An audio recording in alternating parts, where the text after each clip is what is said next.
What's going on, people? Welcome to the player rating show. Palace 0, West Ham 2, second defeat of the season. I'm joined by Patrick here to go through them performances. As always, let us know your ratings in the comment section down below. And if you do enjoy it, leave a like and subscribe.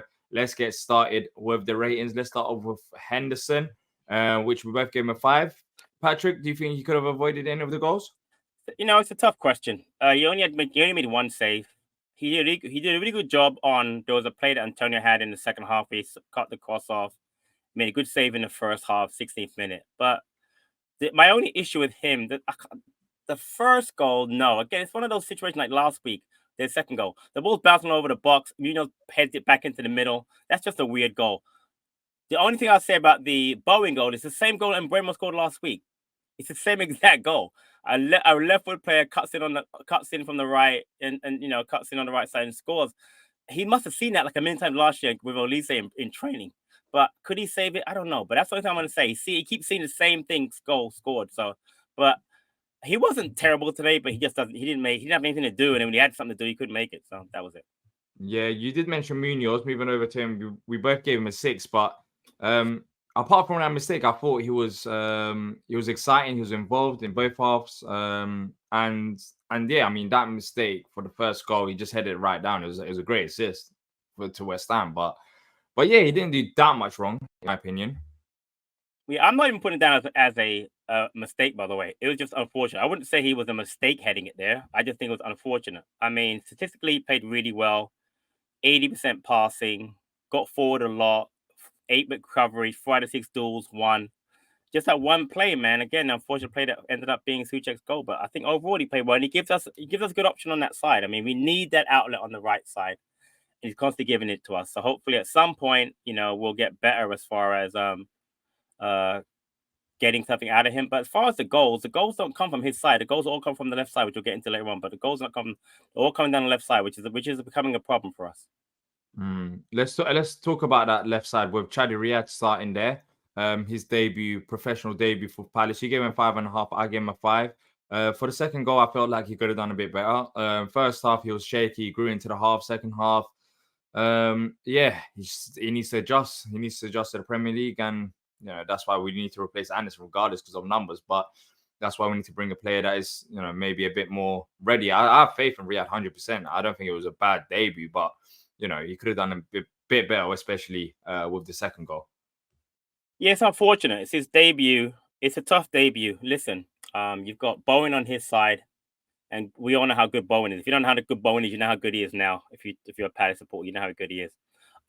He was a little shaky in the first half, but he had 86% passing, had 81 passes in the entire game, which I think is a lot for on a debut. Yes, he was at fault for the Bowen goal, without a doubt. He had 12 passes into the attacking third. He was trying to be progressive with his passing. But again, it was tough for him that first game. It's tough. Again, you have to go back now, right? We sold Anderson yesterday, or as of recording on Friday. He probably didn't even train with the first team with Gehi more than once or twice. Do you remember preseason?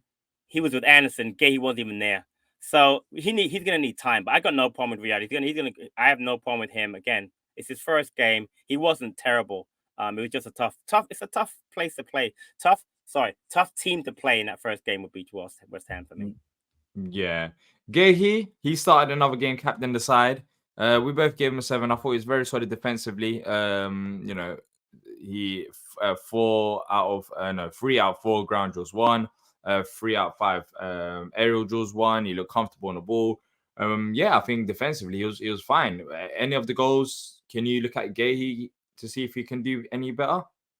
No, he wasn't involved in any of the goals. Again, the first goal is a ping pong around the box, and the second goal is a break on our left. We're exposed because Mitchell's again, like last week, too far up the pitch. I get it. He's trying to attack. He gets caught, counter, Riyad's out of position, tries to cover for him, etc. No, I thought Gehi was very good today. Captain performance. We're going to need leadership in this team. Losing Anderson and losing Ayew, he's now a new captain. Hopefully he's here next week. I watched his post-match interview. He sounds like he's obviously disappointed, but ready to take on that captain's armband and lead the team. I don't see him leaving, barring some bloody miracle. I thought he played really well today. I got no issue with Gehi at all today. None. Yeah, Richards, I kind of had an issue with. For me, out of the three, he was the worst one. You gave him a 6, I gave him a 5. I don't know. I just wasn't convinced with him. At times, you had his players beating him down his side. He didn't have the greatest of games against Brentford as well. I think Riyadh could be knocking on that spot, especially when we sign a replacement. I think there is serious competition there. I don't know, Patrick. He's meant to be this fast player, but he just didn't look comfortable on the ball and off the ball today. Yeah, you're gonna have to be more specific because I don't know what you're speaking about. He had kudos in the first half, kept him in check. He made a good recovery tackle. I wrote down on the 46th minute, right after the second half started. 84% passing, 2 passes into the final third, 2 recoveries.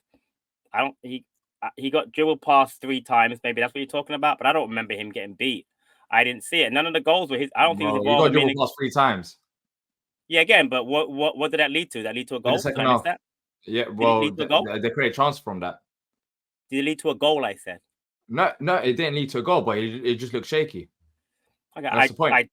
I totally disagree. I don't think he was the worst of the 3. I think Riyadh would have. If I may have given Riyadh a high rating his first game. I don't think he was much better or much worse than Riyadh. So I disagree. I don't think Richards had a poor game. I don't agree with that at all. So Fair enough. Fair enough. Let's move on to the next player, Tyreek Mitchell. He was involved in attack today, quite a few times, but you know, defensively he went down the left hand side. That's natural. He's pushing up the pitch. We just have to stop the counter attack. He wasn't really his fault for the goal. But yeah, I mean, some people talking about maybe could he do a bit better going forward, but I don't really. I mean, it's expected with Wan-Bissaka there, but yeah, I don't think he had a bad performance. no, the only thing is obviously on the goal he gets caught up the pitch. The Bowen goal he caught way up the pitch. But that aside, I thought he did well. 80% passing, 5 recoveries. He created 2 chances. One that he created, the one that Saar hit the post, that was created by Mitchell. His ball into Saar when it hits Saar's knee and hits the post. Won 5 out of 6 duels. And then good first half, I thought against Bowen. Bowen only came to 4 late second half. He kept Bowen very quiet. But again, he gave up 2 goals. You know, I can't give anybody on the. I mean, besides Gay, I can't give anybody on the defense a great mark. But I thought Mitchell was fine going forward and defending today. Yeah, Wharton for me, probably my player of the match. It depends on is between him and Gahey. I thought in the first half he controlled possession very well. Second half, um, maybe struggled a bit with Lerma coming off the pitch, but that's more on the manager, which we'll talk about. For you, 6.5. How comes? Had some good early tackles. He's the most foul player on the pitch. 80% passing. Created 2 chances at a shot. I don't think he was. I think it was better last week because he had the 4 shots or 3 shots last week. I thought it was better last week, but there's no doubt about it. He's our best midfielder in that pivot, but he needs a better player next to him. And we'll get to Lerma in a second. People want to big up Lerma. I got no issue with Lerma. Lerma does not make Lerma makes Wharton do more work than he has to do. He gives the ball away too much. But having said that, I thought Wharton played well today. I got no problem with Wharton. I don't think he was the best player on the pitch for Palace, but he might have been second best. Probably may have been the best. Who knows? Yeah, Lerma, I think the system collapsed after Lerma left. You gave him a 6, I gave him a 6 as well. I think the substitution was wrong from the manager. And it's not about Lerma being next to Wharton. It's going to be Decore. That should be the ideal fit. I don't think anyone said going into this season that, oh, Lerma and Wharton are going to be starting together. But Decore hasn't had that nod. But for me, I don't think Lerma done much wrong today. I think on the ball, yes, it could have been a bit better. But we saw his importance off the ball when he went off, in my opinion, in that midfield. I agree totally that the sub was poor. I just don't think that Lerma gives us enough in that double pivot. That player next to Wharton has to be. See, here's the thing about Lerma. Lerma's very good defensively, so I can never fault his effort defensively. Today he had 4 recoveries, 3 out of 5 ground duels win. But his passing to me lets him down. And it's not like we're talking about these passes that you see the passes that Wharton makes. Wharton made a great pass at some point. I believe it was to Mateta early that created a chance, but he might have actually been part of the Edouard shot, but maybe it wasn't. Maybe it was Eze. But either way, Wharton plays these really line-breaking passes. And in comparison, Lerma cannot make a really good 15-yard pass with no one. Because I think in the first half, go back, he must have made like 3 or 4 passes with no pressure right to West Ham. Now, it ended up being 75% passing overall, which you would say that's not bad. But it's just just watching him play, he just has to become a better passer. He adds so many other things that he can do. Clearly, he really works hard defensively. He hustles. He gets involved in stuff. I love his work rate. His pressing is great. But that's the thing. I think Wharton needs a better player. So you're absolutely right. The player next to him has to be Decore. Whether Decore is not ready to play, and again, he had a bad injury last year, but eventually we have to see Wharton and Decore. We have to, because without a doubt, and I like Lerma and I like Hughes, they're not as good as Decore. Yeah. Moving on to Eze, you gave him a 6.5. I could have gave him higher than a 5, but there were two things for me. One, the first half chance, could he have done it better? All right, let's go past that. But two, at times I just felt like he was just taking extra touch rather than releasing the ball. Maybe he was under pressure to create the chances, but yeah, at times I just felt like he could have just released the ball a bit quicker. So that was my reason for him to get a 5. For you, 6.5. Was you happy with his performance? So here's the thing, right? 89% passing, 4 chances created, and 5 shots, and the ball on the short corner from Wharton first half and hits the crossbar is so unlucky. All right. But here's the thing that we're starting to see, and I'm starting to see it too. I'm not going to be critical of Eze, but he's going to frustrate me because we need him to pull out ridiculous performances for us to do well. Like last week again, if he scores the free kick and he scores, again today, we maybe get a point out of it. And I am already seeing, and I hope I'm wrong, but Olise took so much pressure off of Eze. I remember when Eze first came to Palace under Hodgson, the reason why he struggled, I thought, was because he kept getting double teamed, and he was never going to get double teamed. And then when he struggled under Vieira, people would criticize him, and the same thing happened. He was under a lot of pressure and getting double teamed. He cannot handle being double teamed. He's just not that kind of a player. So what he does is, and you mentioned it, he over dribbles and he underpasses or overpasses. And for me, that has to be addressed. Now, whether it's system or he has to figure something out, but we are going to struggle with this season big time if he doesn't figure out when to pass and how to break, how to just be more involved in the game. Now, having said being more involved, having said that, again, like I just said, he had 4 shots created, 5 shots. He's involved. He's getting no luck this season. Maybe if those shots go in, it's different. But right now, I'm worried for Eze because, again, we are going to rely on him way too much. And what we don't see in him, we then turn to the other number 10, whether it's Kamada last week or Edouard. We're going to get to Edouard in a minute. We're going to say, Well, that's the thing. There isn't a balance. And Glasner spoke about it after the game. And talking about Edouard, there's a reason why Eze will struggle, because the other side is non-existent, because he's never number 10. I gave him a 3, you gave him a 4. Doesn't have the passing or the creativity to be a number 10. In the first half, he had that big chance. For me, you have to hit that on target. It happened right in front of me. And maybe took an extra touch so the defender closed his path. But, I mean, he's not number 10. Simple as. For me, he didn't have a good game at all. I don't know why it took a bit longer to sub him off. When Kamada was coming on, I would have preferred Kamada to play in his position, or Saad to come on then as well. I don't know why. Yeah, why it was so long. So you can't have both. You can't have Kamada come on for him and then Saad come on. It wouldn't. Well, work. I would have brought on first of all Kamada for. I agree. I'm just saying that you couldn't have both, which is fine. Right. I listen. He snapped at the chance. It was a great play between Eze and Mateta to set him up. He has to put that on target. I'm not saying that he shouldn't have. He had 4 shots on goal in 70 odd minutes, but he had to score that chance. You say he doesn't create chances, and he doesn't, but he is involved in opportunities to score goals, and he didn't. So I can't defend it. I didn't think he played great today. So it is what it is. I don't know what else to say. He created a chance. He had an opportunity to score. If he scores, that goes a different game. He's not a number 10, but we have seen him play well in the past with Mateta. But again, the system doesn't work for him. He can't play in that system the way it's set up for him. I agree on that. So yeah, and talking about Mateta, I mean, it was a pretty average performance. In the first half, he did try to bring a few players into play. In the second half, I think he struggled a bit more. West Ham closed the spaces.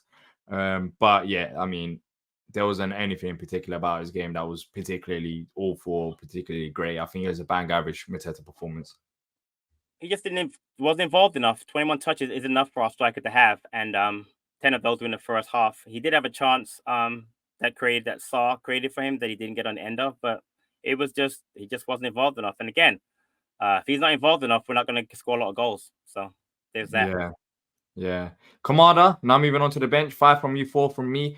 He just looked out of his depth in midfield. I think he struggled physically. And as I've said at the start, I think that is why we conceded the 2 goals. I think in midfield just got overrun and there was too much pressure on Adam Wharton. He's not a central midfielder right now. He needs to adjust to the Premier League, and I'd rather him do that as a number 10 rather than midfield, especially when you got Doucouré on the bench. I can't disagree. I think I wrote down originally 4. I might have typed to you 5, but I agree. Stats wise, funny enough, he only misplaced 1 pass. He won 4 to 5 duels, but clearly once he came on, the game changed. He's not a midfielder. Him being on left side exposed us because that's exactly where West Ham looked to target, and that's how they got their 2 goals. He was out of place for the goal that Bowen scored. And in the mixed up first goal, he's in the box trying to do stuff, but not effective. But I can't blame him. I don't know why. Again, I agree with you. I don't think he should have been brought on in that position. Brought on, yes, but for Edouard. But put him in midfield when you have Doucouré there. We're gonna get to the manager later on, and I'm still a massive fan of his. But the reason I gave him what I gave him later on is because of that. I agree that sub I didn't like it at all. So Yeah, let's quickly go through the subs.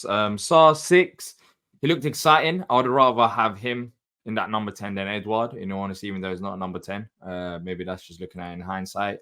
But yeah, I'd rather him get more runouts there.